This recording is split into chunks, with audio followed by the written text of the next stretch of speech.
Hello, you're watching Tell It Like It Is, and my name is Kathy Benuck. Today we have a really special guest that I'm really excited to have here, and that is the Speaker of the New Hampshire House of Representatives, William, or as he's more commonly known, Bill O'Brien. And let me tell you something, no matter what political party you support, you are going to learn lots of things today. He has a fascinating trove of knowledge and opinions on things and ideas, and as I said, you will learn things today. Bill had an extremely impressive background long before he became a member of the New Hampshire House of Representatives. He started out earning a bachelor's degree in history, which plays well to all his knowledge of government. He earned his Juris Doctor degree from Suffolk University Law School, and then went on and earned his LLM degree in intellectual property from the Franklin Pierce Law Center. He's a former equity partner of Finneran, Byrne, Dreschler, and O'Brien in Massachusetts, was with Byrne and Dreschler LLP, also in Massachusetts, was vice president and general counsel for Logmein Inc. and Avalant Inc., and I hope I pronounced that one right. Was a professor of law at the New England School of Law, and I've got to tell you, I have a feeling there are some really good lawyers out there today because they were in his classes. He's been executive director of the New Hampshire Legal Rights Foundation. He now resides, or has for many, many years, resided in Mount Vernon with his wife of 37 years, Roxanne, who strikes me as an extraordinarily patient woman when I met her. And he's the dad of 3 grown kids. Served on the Mount Vernon Police Advisory Commission and also on the Mount Vernon School Board. So that, again, is bringing that kind of knowledge with him to the legislature. He served in the New Hampshire House of Representatives since 2004, representing Hillsborough District 4, which I should check with him because it's probably a different district number now under redistricting, I don't know, or maybe some of the area. And he was elected Speaker of the House on December 1st, 2010. While he was in the legislature, he has chaired 3 legislative subcommittees, as well as being a member of the majority party leadership, obviously. And he's also served for the past 2 years as chairman of the New Hampshire Republican Party Platform Committee, vice chairman of the Granite State Taxpayers, co-chairman of the House Republican Alliance. Now, you know, right here, I have a multi-page document that literally lists hundreds of accomplishments of the New Hampshire House during this past 2-year session, many of which have brought really substantial changes to our state. Bill has been an extraordinary, strong House Speaker, and for that he's been both praised and he's been vilified by the people who may not have been thrilled about some of the legislation that got passed. But I'll tell you this, he stayed the course, and it was his leadership and his perseverance by which we have seen some extremely major accomplishments happen over the past 2 years. So, there's tons of things to talk about. I think this will be a great freewheeling description, and as I said when I started, you will learn things today. I am so happy you're here. I know you have such an amazing schedule, and the fact that we could get you to stop by here for a full hour blows my mind. Oh, not at all, Kathy. I'm just thrilled to be here and thrilled to talk with you. I know I've been planning this for a while, and it's just great to be able to have this opportunity. Well, I could tell people you're accessible. I mean, I did not have to chase after you or make 150 phone calls or anything to reach you. This is New Hampshire. We have a citizen legislature, and we're all available. Unfortunately, though, we have a former congressperson who doesn't think that way. So I've heard. Can't help but bring that up, you know. Let's keep her in that status, former congresswoman.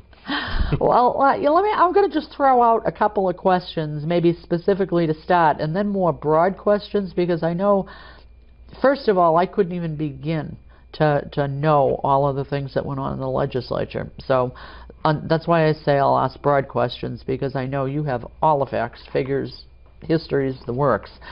But one of the things that I can't help but ask you is, right now, even in today's papers, we've been reading a lot about the State Liquor Commission.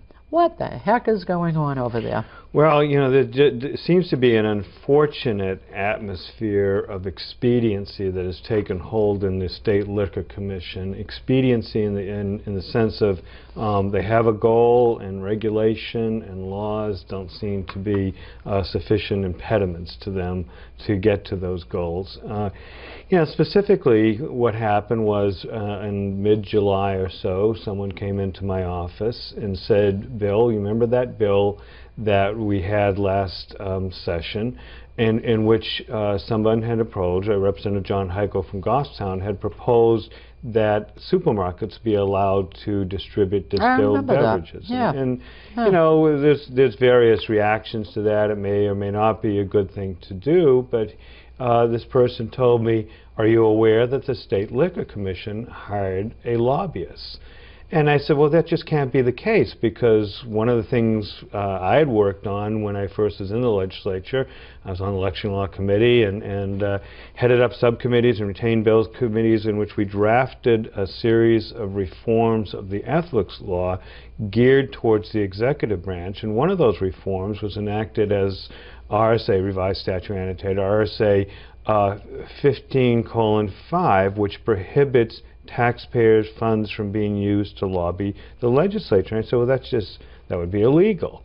And no, that's the case. And so I did what a lot of citizens can do. I sent over a right-to-know request to the Liquor Commission and essentially said, if you've paid any money to any lobbyists or anyone who's registered as a lobbyist, even though you're claiming they're not your lobbyist, give us information. We ended up getting back 80-plus pages of documents, and in there was evidence not only that indeed had taken place in the context of what appeared to be a sham contract with the lobbyist, saying that the lobbyist had been hired to provide a study on beer distribution through the liquor stores, a study that in fact had been done 2 or 3 years before by McKinsey and Company. Wow, that's big. But we also found that the director of enforcement for the Liquor Commission was alleging some other violations of law in the reports dealing with that.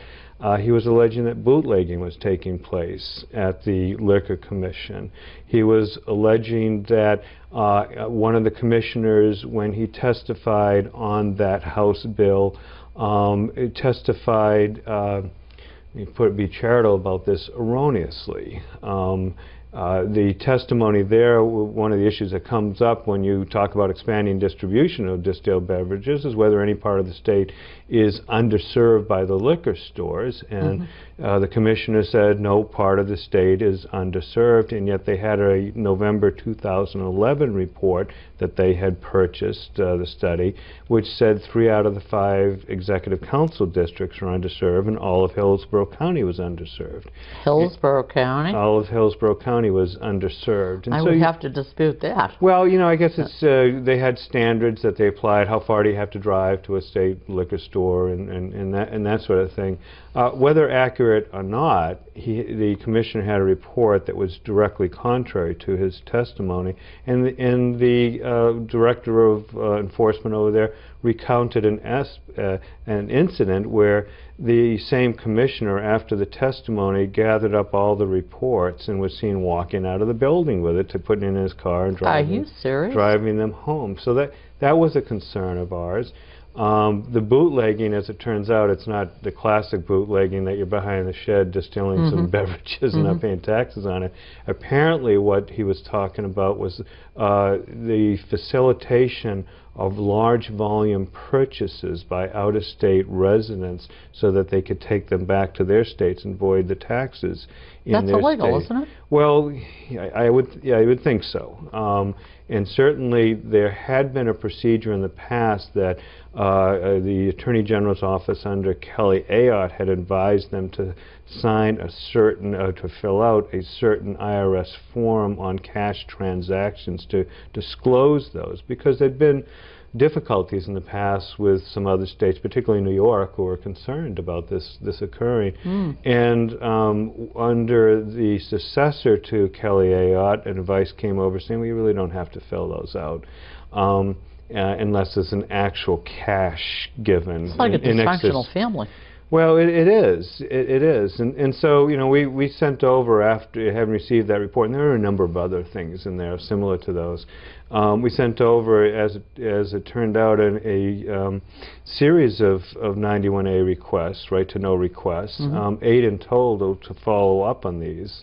And one of the things we found out in that particular incident is that they're saying we didn't fill out any of these reports for 2011 or 2012 because there had been no large volume purchases, even though the state police, I think it was in Massachusetts, in 2011 had pulled over a truck with $40,000 worth of liquor in it. Incredible. And the people they pulled over said, I just bought that in New Hampshire. And curiously enough, I mean, there's an element of dark humor to this.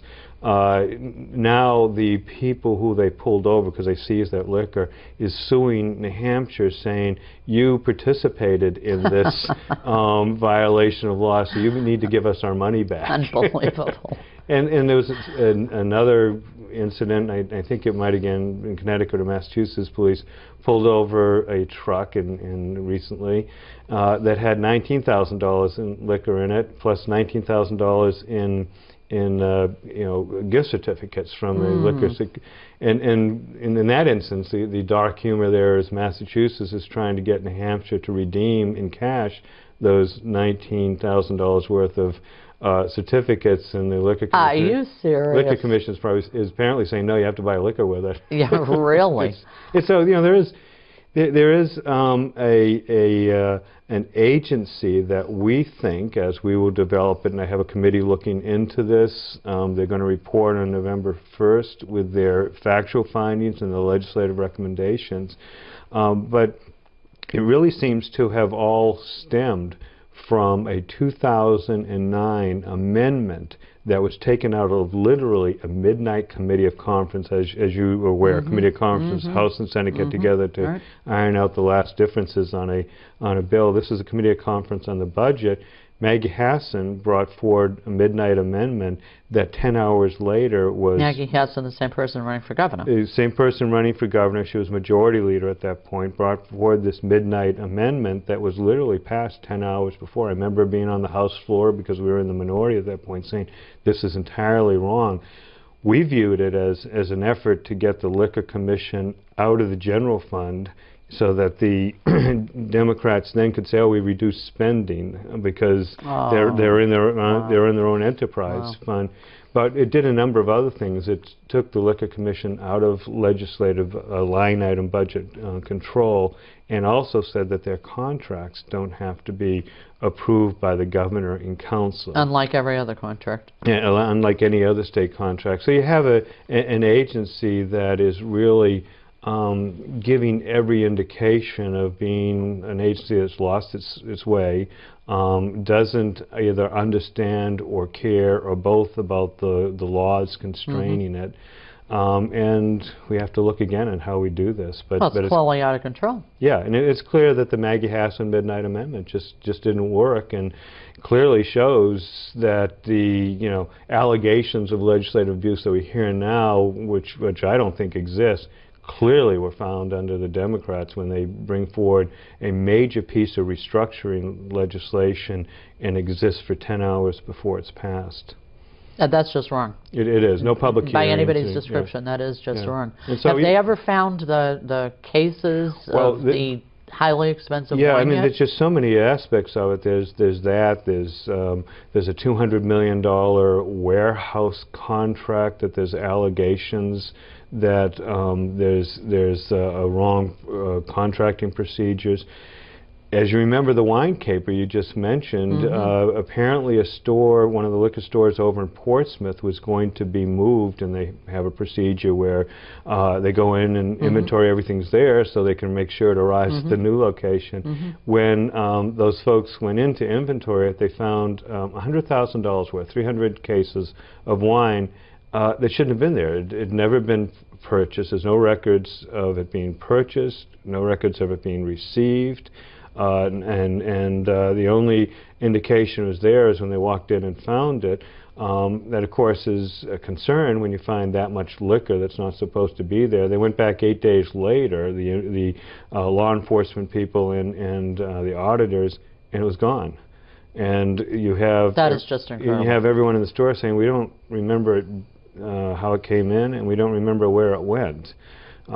You know, in another life, you went through things I've done. Is actually with a sibling of mine, I purchased a shopping center once up in Maine, and we ended up owning a supermarket that had a state agency liquor store in it from Maine, and post office tenants and so forth, and so we have to admit, and it's 30 years later, he stayed in business and everything, so it's just fine now. But we had no idea how to run a supermarket, so we took seminars. How do you run a supermarket? How do you run a retail operation? One of the things that they told us is, if you have unaccounted for inventory, then there's a clear indication that there's internal problems. That, you know, someone's taken a bribe, to be the rule of thumb. Yeah. And so it's a great concern that again you have an agency that has lost its way. We're going to be looking at this, and this is the charge I gave to the committee.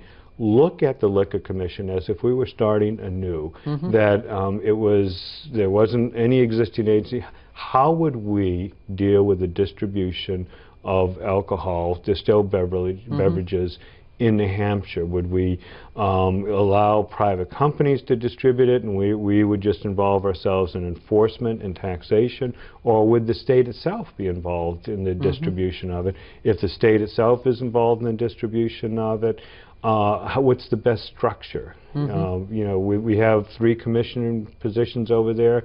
Part of the problem is that, you know, no one seems to be in control of the whole.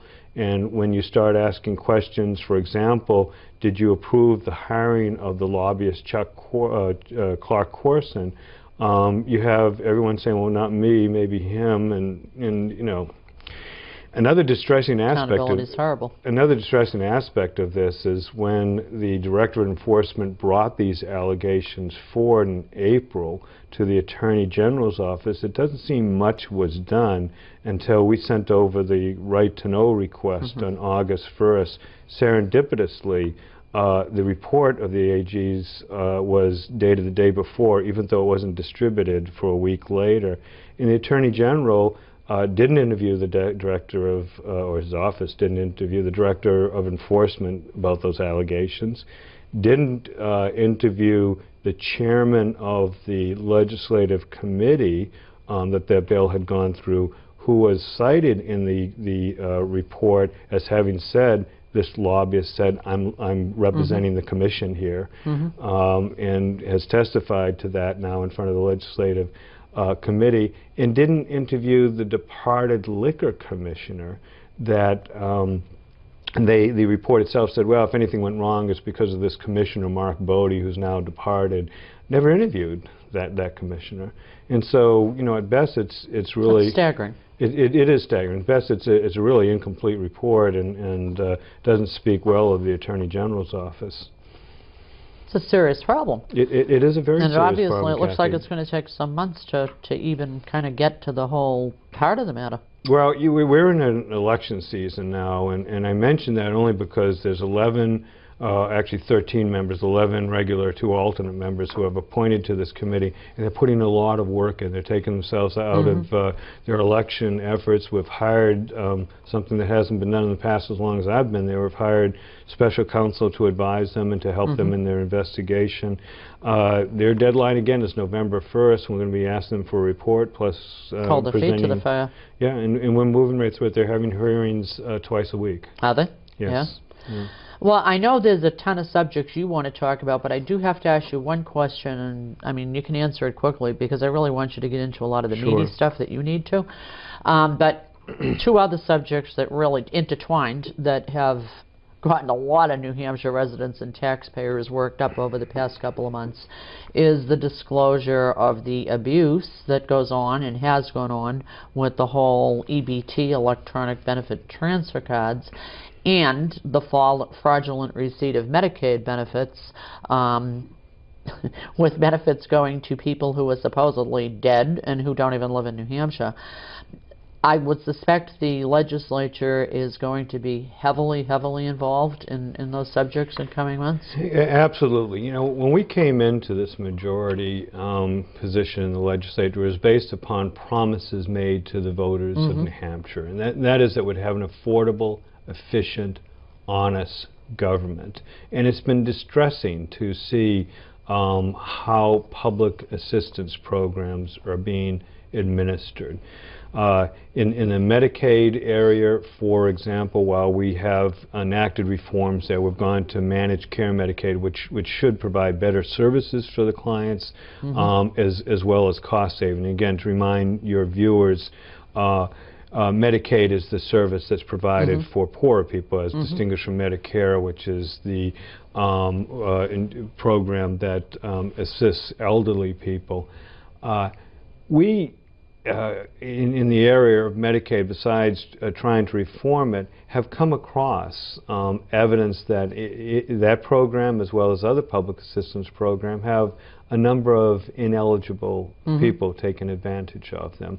And there's a little bit of a background here. I had a person come to me January or so saying, there's a proposal in front of the Health and Human Services to provide a free pilot program to show that how modern computer program to show how modern computer techniques can be used to both verify eligibility and as people come into the system and as people are on the system. It's the same type of software, database mining techniques that are used by credit card companies who really do want to keep track of us to make sure, for example, if we die, that that somebody doesn't take our credit card and start using it, and they said, well, we want to demonstrate that it's available. We presented it to them. This is in January, about 3 or 4 months ago. A little bit of interest, and now we can't get them to return our phone calls. Really? And I said, well, I'll see what I can do about it. And the Commissioner of Health and Human Services, serendipitously again, came to me about 2 or 3 weeks later, and he had some budgetary issues and some problems, and I said, well, let's solve all our problems here. And I said, one of my problems is that you won't use this free program. They decided to put it into effect. It only took a week or so to run this pilot program, to run the information against these public databases, and they found, at least in flagging, that 9.1% of food stamp recipients in New Hampshire food stamp recipients were listing on public databases primary residents outside of New Hampshire. They found that 5,500... Why wouldn't that stop right at the start, literally? The whole food stamp program, which is financed by the federal government but administered by the state of New Hampshire, I submit is set up to push benefits into the recipient community and not provide integrity while they're there. It's too easy. It's too easy to get on statement. Yeah, it is. We found in Medicaid's a real concern of ours, because that's a 50-50 program shared between the state and the federal government for the most part. The average Medicaid recipient gets between $7,000 and $7,500 of New Hampshire taxpayer money, your money, the money of your viewers. We found that 5,500 of them, again, were listing primary addresses outside of New Hampshire. We found... it's just mind-blowing. Seriously, it is mind-blowing. And so, what we did was, as part of, the regulatory reform, we've passed a bill that now requires the Health and Human Services, because they wouldn't, even if we demonstrated this, they wouldn't voluntarily just implement the program. Now they're required by statute, and they have to go outside and contract with one of these agencies. We structured it so that there's not going to be any cost to the taxpayers, because the agencies only get paid in cost savings, out of cost savings. So again, that is something that we're attempting to, and through legislation, I think we've made great strides in bringing integrity to. One of the things that's fairly discouraging is that when we went to the federal government to see if, do you want to participate, 9.1%, or shouldn't be getting it? And what that figure indicates is probably they're getting it from 2 states. It's not so much that, we filled out the form wrong. That's a concern of ours. The Department of Agriculture, U.S. Department of Agriculture, which administers the program, is basically, we're not interested. We are not interested. Go away. And so... it's only money. It's only money, and now in EBT, There's a woman by the name of Jackie Whitten out of Peterborough who I think the lady who wouldn't let the person buy the tobacco. A 20-year-old man walked in with a welfare card and EBT, electronic benefit transfer. Good for her. And balked and lost her job. I know she did, yeah. And she, in my mind, she's the Rosa Parks of New Hampshire, because she took a stand and she brought forward a problem, and it's clear there is a problem in that area. We have found through our research into it and our efforts to get information out of the Health and Human Services that EBT cards have been used in tattoo parlors. I know. They've been used in casinos. They've been used... even in gentlemen's clubs, I They've been used in ways that are entirely inappropriate. We found evidence that they used substantially out of state. Now, that's not, just... Wasn't there somebody who got caught using them for like 3 months in a row in Florida? Absolutely. So while we were all up here freezing our butts, they were down in Florida to a good part on our dimes. You know, Kathy, the way I view this is if you had a neighbor who came to you, walked across the yard and came to you and said, Kathy, I'm having trouble feeding my family this week, you'd help them out. But if you heard that they went down and took the money you gave them and bought tobacco or alcohol or lottery tickets, you'd be furious. And well, the taxpayers of New Hampshire have a right to be furious, as well as those who are legitimately receiving these benefits ought to be furious because they're being stigmatized. It happens in our lives. And not only that, Bill, but I mean, there are folks who genuinely do need some help and don't go get it because they're embarrassed.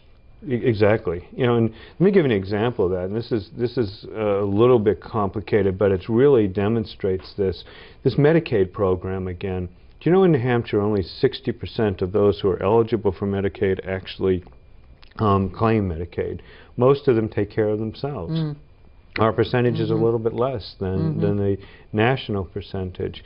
That's one of the problems we have with the implementation of Obamacare, is because Obamacare is going to force that 40% onto it's going to add on like what, 50,000 more people in New Hampshire, isn't it? About that, absolutely. And the end result is the 50,000 is going to be, we figure, even without accepting the expansion that the Supreme Court now has said we don't have to, of the income eligibility, going from 66% of the federal poverty level up to 138% of the federal poverty level. Even if we don't accept that, we're still, if Obamacare is implemented, going to have in our state budget another $1 billion in the 2-year budget. That's a huge amount of money. Yes, it is. That would expand our state-funded spending by about 25%. We don't have that kind of money here in New Hampshire. And I dare say most states don't have that kind of ability to expand in this recession their taxes. But going back to EBT cards, we are going to be filing legislation. We're looking at whether or not we can prevent any cash, because they're like ATM cards now. We're going to prevent any cash from being generated you can just buy goods and services.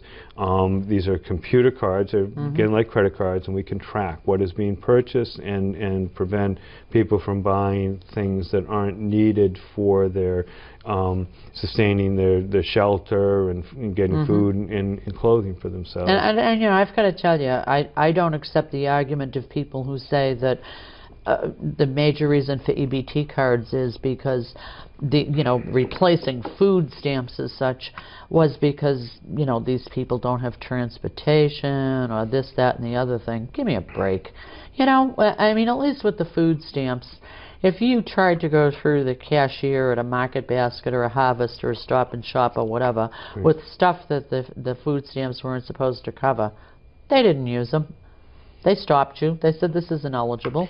Well, you know what, and there's so many aspects of this that are really troubling, because we did have somebody come in who owned a grocery store over in Cheshire County on the border there, and he said, I've had people come in with EBT cards from both Massachusetts and New Hampshire, and I've called up the helpline up at Health and Human Services, and I said, should I do this? Should I take them? And they said, can't question. Just take. You can't question them. And so we asked him, well, can you at least verify the name? And they said, well, first of all, they asked us not to in any way try to verify identity, but the cards don't even have a name on it. They just have a number. So among the legislation we're looking at... So those could be traded for all kinds of things, for crying out loud. We are concerned that they could be. And so we're looking at, reforming it by requiring the name to be put on, perhaps requiring a picture to be put on the card. So, again, it's distressing that in many ways the legislature has to get involved in this. A well-administered program should include all these things. And well, I'm sure that you heard, and because it was so widely covered by the media, I can't off the top of my head remember his name, and it's irrelevant, but the person who was kind of responsible for overseeing the whole EBT thing. Terry Smith. Yeah, when they went, when the media and such were going after him, his answer was, well, how could he take care of this without more staff, a bigger budget, more travel money for the staff, and so on? Right. And I'm listening to this, and I'm telling you, I almost jumped through the television screen. Like, do you not get it? Why aren't you doing your job? Don't tell us you need more people and more money and more travel expenses to do what you should have been doing to begin with. I don't want to hear that. And it's an unfortunate response that we received to so many things, including that, as well as when we brought to the Health and Human Services Department the existence of these flags, at least, of inappropriate use of Medicaid and food stamp benefits. And their response was, oh no, I have to put too many people on. And we pointed out, look, if all these 5,500 people who are receiving Medicaid that don't seem to be eligible are removed from the rolls, it's going to save New Hampshire $40 million, $40 million. Yeah. And still we see, no, we need too many more people, and by the way, you must hate poor people.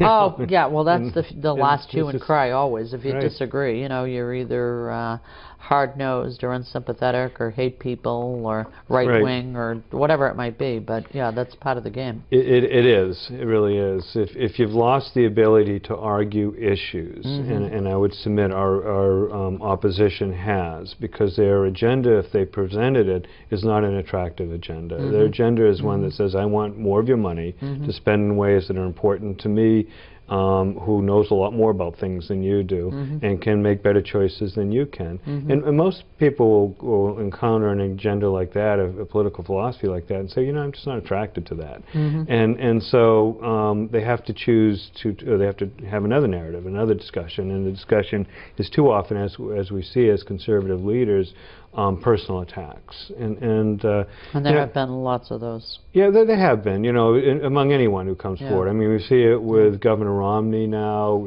a man who I consider to just be a real asset for our country, Paul Ryan.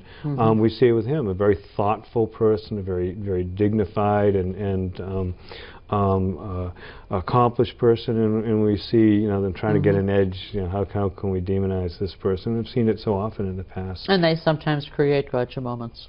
Well, we see that all the time. I really am troubled as we look at some of the discussion surrounding our presidential campaign about the issues that the media wants us to discuss as opposed to the issues that are truly important. We have a $16 trillion national debt. And but why talk about that? Yeah, and we're discussing... There's so many other fun things to talk about, we're discussing, trivia. It is what it is, personal characteristics of...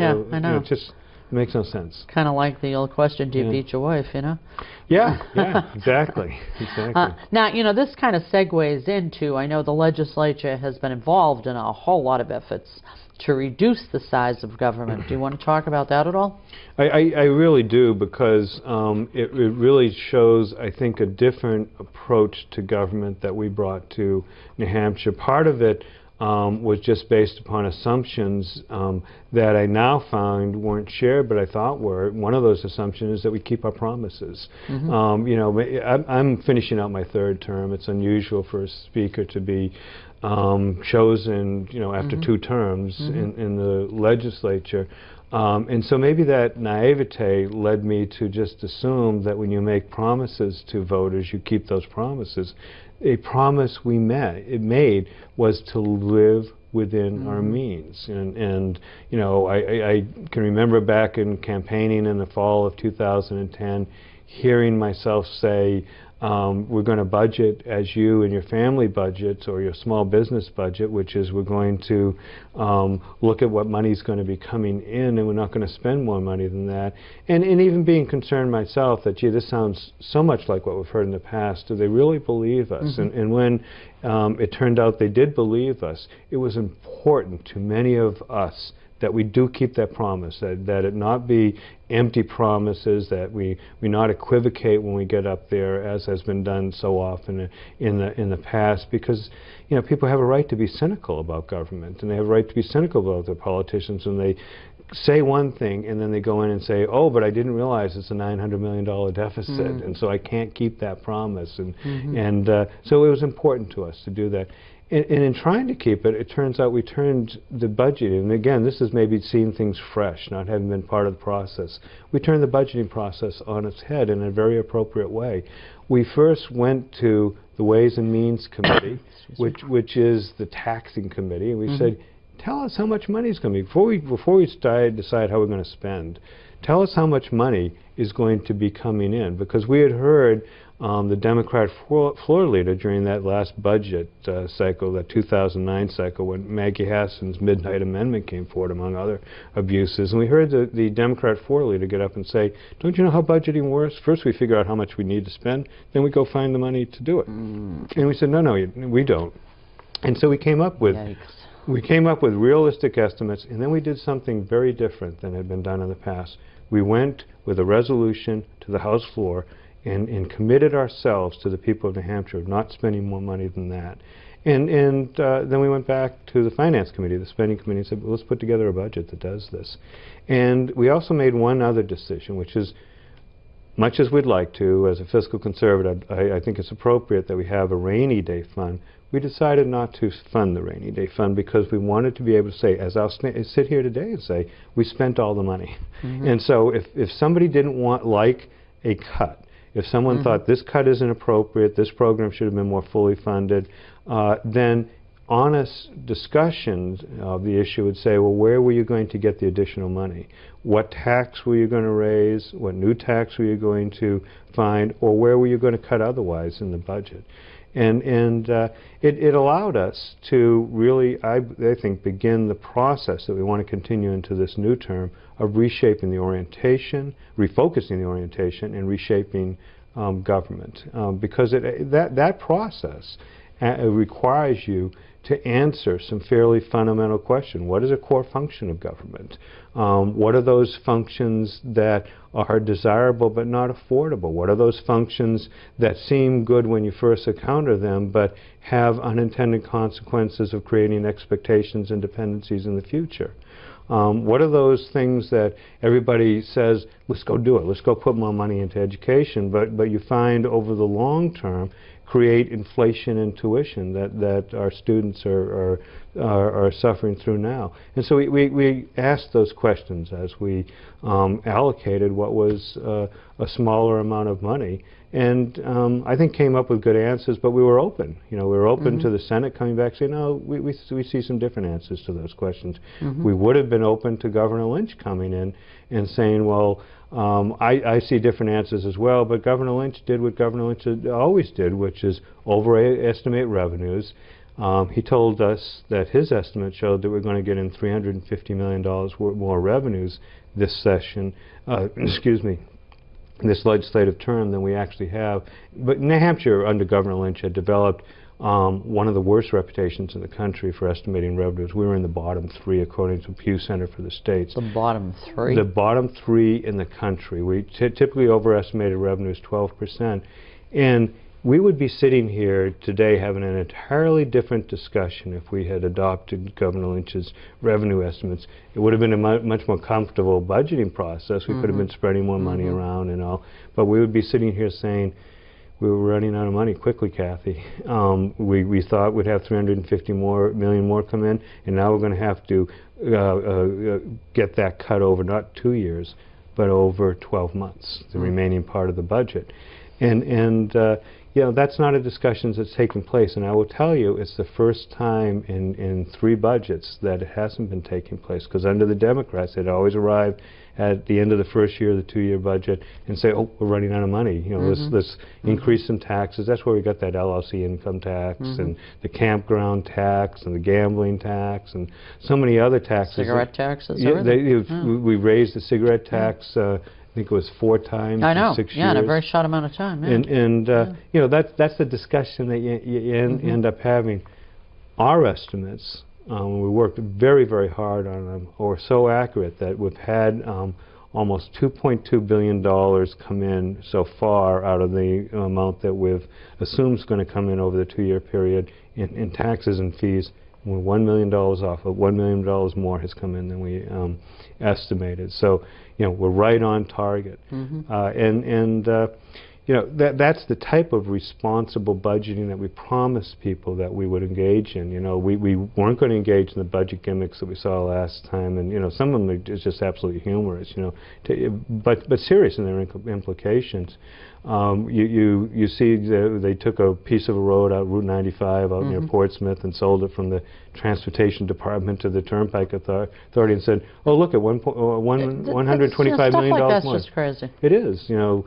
They estimated that we could sell some more state assets, and that they could close up the hole in the budget by, you know, assuming that $50 million. And they found out that all these assets that they were trying to sell, you couldn't sell. You know, you can't go sell a state park. Yeah, really. Well, first of all, people don't want to do it, but often that land's been donated with a condition that if you're not going to use it as a state park, you have to give it back to the heirs. And so we decided that we are going to keep that promise, and we reduced state spending. There's 2 parts of the state budget. There's federal funding and state funding. Right. We reduced the state funding portion of it to live within our means by 17.6%, $536 million. It is, you know, but it was necessary. It really was. Yeah. Absolutely, it was necessary, and I can't imagine how anybody could debate that fact seriously. I think part of the sharp response, and I say sharp in terms of rhetoric and you know, harsh accusations that we've seen in response to this, is that the Democrats, the opposition, looked at it and say, this overall $900 million deficit, you're going to have to increase taxes. It's just too huge. And so they were looking at it, and I think it really shocked them, and it got them angry because they looked at this as the opportunity for to have one of those broad-based taxes, whether it's a sales tax or an income tax.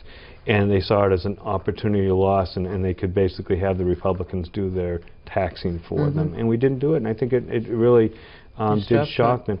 I'll tell you one thing. If we had gone along with closing up that deficit with new taxes and keeping the spending increases at the level that had been established under the prior budget, we would have had to go to every person in New Hampshire, every one of us, and say, give us $750 more to pay for the increased taxes. Every family of 4, we would have had to say, give us $3,000 more. You know, the average family income in New Hampshire is about, I think, $51,000. $3,000 is important money. That's the money that we pay our. That might be the heating bill or whatever. Exactly, our utilities for the year. So we're willing to accept, you know, this rhetoric and this narrative that they are presenting to us of being bad people and harsh people and so forth, because that was what decisions that were important for the people of New Hampshire, necessary for the people of New Hampshire, and provide the foundation for us going forward into another session and continuing to ask those fundamental questions. What is core? How can we do things more efficiently? How can we stop making excuses? How can we understand that it's our hard-working taxpayers in New Hampshire that are giving us these funds, and we owe an obligation to make sure they're being used honestly and efficiently?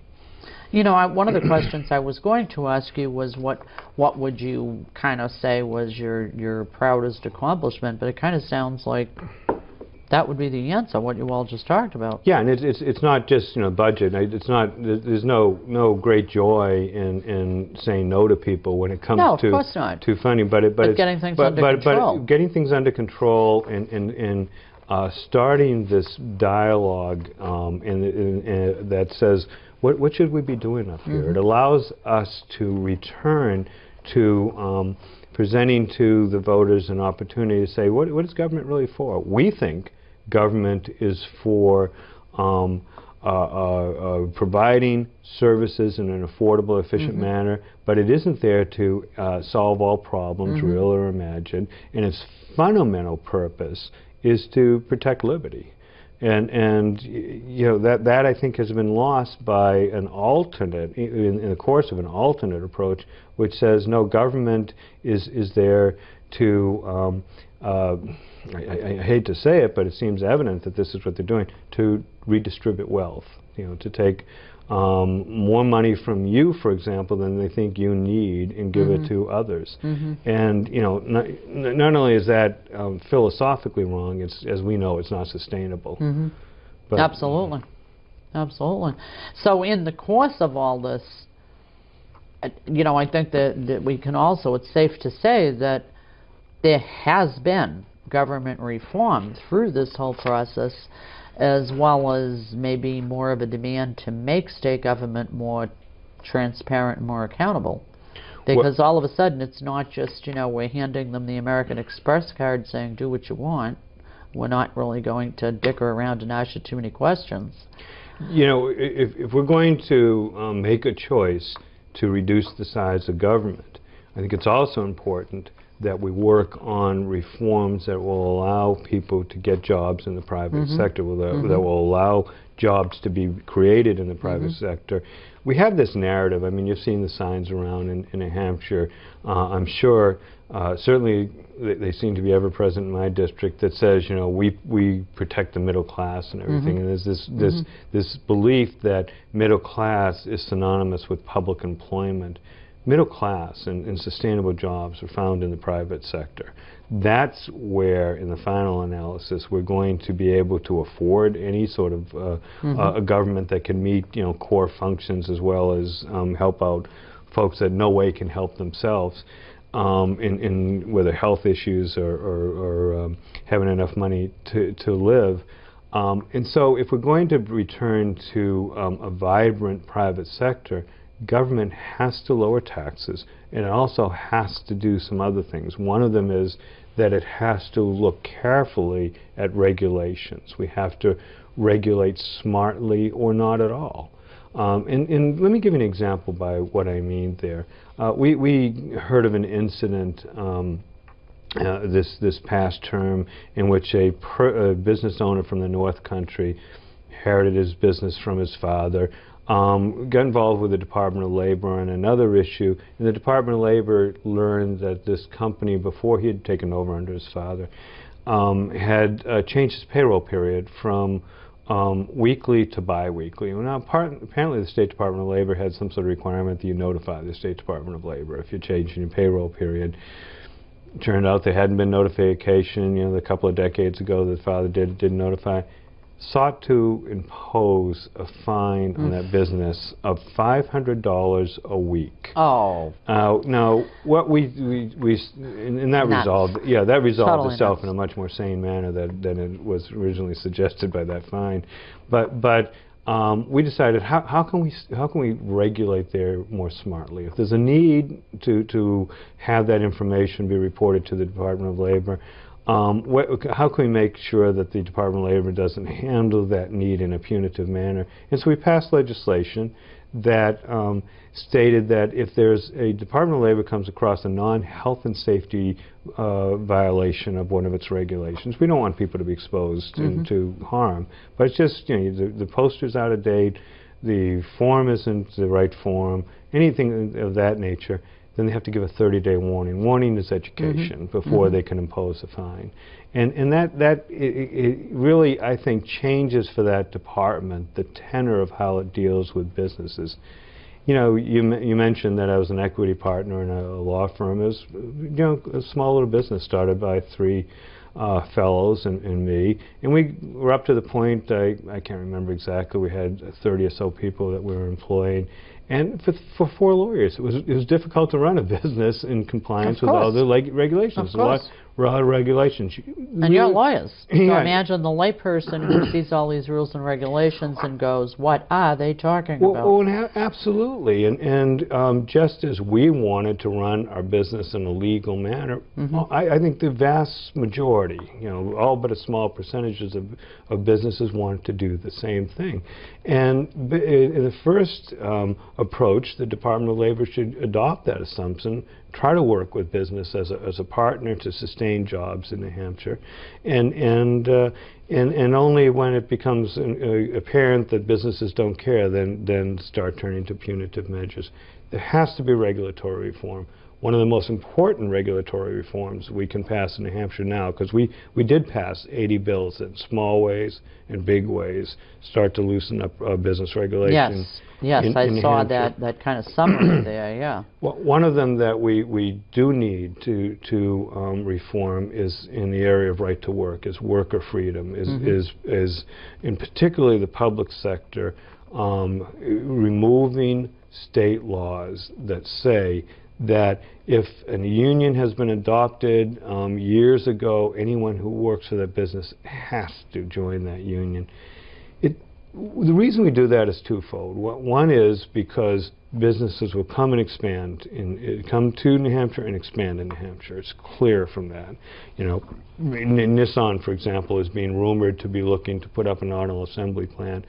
I want us to be in the discussion with Nissan and say, put it over at the Pettingill property over in Londonderry, that 1,000 or so acres that's over near the airport there, or put it out at the Pease Trade Center. And we know that a requirement for businesses to put large manufacturing plants in new states is that they be right-to-work states. I also want it to be enacted because there'll be better unions that are more oriented towards their members. We have a representative up in Concord by the name of Steve Winter. He used to be Secretary-Treasurer of the Pilots Union. That was out of Texas. It's a 10,000-member union. Texas is a right-to-work state. It had 99% participation because it was a different union. It was oriented towards its membership, not towards gathering up money from their membership to elect politicians and to pay large salaries to their union management, the union bosses. This is clearly a reform that we need in New Hampshire. Let me just demonstrate, and then I'll leave it. But we weren't able to pass it. Governor Lynch vetoed it, and even though 85% or so of Republicans voted for it, every Democrat voted against it, and we were only able to get up to about 63% rather than the 67% we needed to override his veto. So there was a disappointment there. Indiana, they did enact the law. Governor Mitch Daniels signed a change in the law. A few days after he signed that change in the law, Caterpillar announced it was closing up a factory in Ontario, a union jurisdiction, and moving it to Indiana. Wow. And how many jobs was that bringing? 500 jobs. Wow. And so I'm not saying those 500 jobs would have come to New Hampshire. Oh, no, nobody could offer that kind of guarantee. But it's clear, if you look at one of the last states before Indiana that went to right to work, Oklahoma, that job growth took off, that family incomes took off. We need that in New Hampshire. Our young people are leaving New Hampshire. We're the third oldest I know. state. I was shocked to hear that, what the numbers are. Yeah, it's very discouraging, In fact, I think both, if I'm not mistaken, when I interviewed both Ovid and Kevin during the gubernatorial primary, I think both of them brought up those numbers, and I was like, you could have dropped me out of the chair. I was so stunned the first time I heard it. It's shocking because, even though New Hampshire grew slightly from the 2000 to the 2010 census, in the age group of 25 to 34, our numbers went down in absolute terms by 15,000 individuals. Our young people have to leave to get their jobs. I mentioned I have 3 grown children. My oldest daughter and her husband have had to move out of state so he could get the next job in his career. Now, again, it's like Caterpillar's plant. Who knows whether that would have been necessary or not? But for too many people, it's happening, and we ought to have jobs being created here. You're absolutely right. I can't believe that the hour that we were allotted for this show is almost up. I mean, we're literally under 5 minutes. We're about 4 minutes from having to end it all. And I really want to get you back again. Absolutely, positively, yeah. Because there are so many things to talk about. Sure. But since we have to close now, both for time allotments and your schedule, I'm going to ask you this.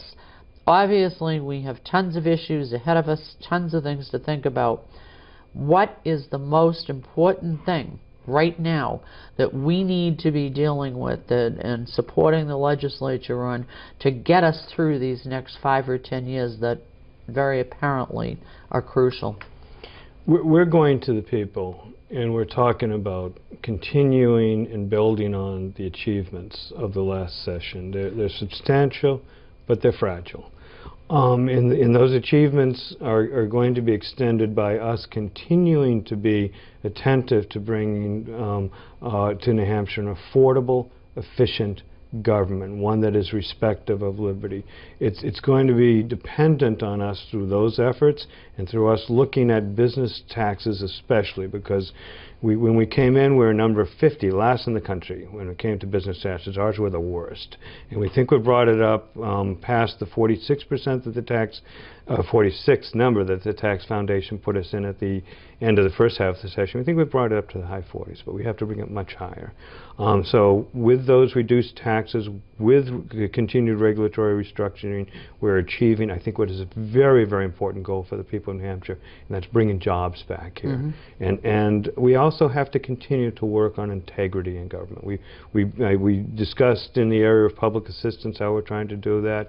Integrity starts at the ballot box, so we look carefully at what brings integrity there, and passed a photo ID law for voting, and tightened up the rules and description of what it means to be a resident in New Hampshire for voting. We have to continue to look at measures that will make it clear to public employees and elected officials that they are public servants.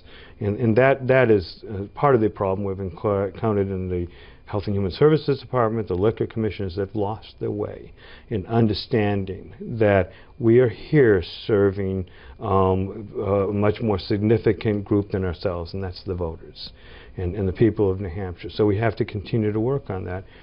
Certainly something that will really reshape and add to the strength of New Hampshire is question 1 on the ballot in November will be a prohibition on income tax, any new income tax on personal wages. That will allow us to capture and enshrine the primary foundation of what we've always called the New Hampshire advantage, and that's the advantage of a fiscally responsible, limited government, a government that seeks solution at the local level, because that's where you and I can have our greatest effect on what our lives are going to be. So that's where we see ourselves heading. I really, really, really want to have you come back. Can I get you to come back? Oh, because absolutely. There are so many things that we can talk about. Health issues, environmental issues, more business issues. It's almost limitless. Yes. So I can get you back? Absolutely, Kathy. I would be privileged to come soon? back. Sure. Sure. Fantastic. I feel privileged that we were able to get you here today, seriously, because again, I know the huge commitments and demands on you. And the fact that, you were willing to come to Bedford for a show that, probably will be limited to Bedford viewers. I don't know. It's incredible, and I do thank you. Well, thank you, Kathy. These are important messages we're trying to get through to the people, and I'm very privileged to be on your show. Well, I want to thank you again. Thank you. Thank you. Bill has graciously said that you may email him if you'd like, and that email address will be on screen. It's William L. O'Brien, all one word, lowercase, @gmail.com. I've got to tell you, this was one of my favorite shows. Actually, I believe today is our 50th show, believe it or not, of Tell It Like It Is. And I've got to tell you right now, it's one of my favorites because we had somebody who sat here and absolutely told it like it is without regard for whether or not listeners would say bravo or I don't like it. And that's exactly what I'm looking for, people who aren't afraid to speak. You tell it like it is. I know Bill O'Brien will. We'll have him back. And I'll do the best I can to do it as well. Thanks for watching. Bye-bye till next time.